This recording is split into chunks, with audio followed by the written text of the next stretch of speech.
எழுத்தினால் அகண்டம் ஏழுமாகினாய்.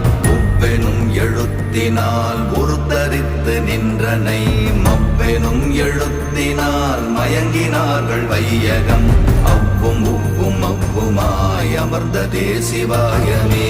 ஓம் நமச்சிவாய ஓம் ஓம் நமச்சிவாய ஓம் நமச்சிவாய ஓம் ஓம் நமச்சிவாய ஓம் நமச்சிவாய ஓம் ஓம் நமச்சிவாய ஓம் நமச்சிவாய ஓம் ஓம் நமச்சிவாய. மூன்று மண்டலத்திலும் முட்டி நின்ற தூணிலும் நான்ற பாம்பின் வாயினும் நவின்றெழுந்த அச்சரம். ஈன்ற தாயும் அப்பரும் எடுத்துரைத்த மந்திரம். தோன்றுமோர் எழுத்துளே சொல்ல வெங்குதில்லையே.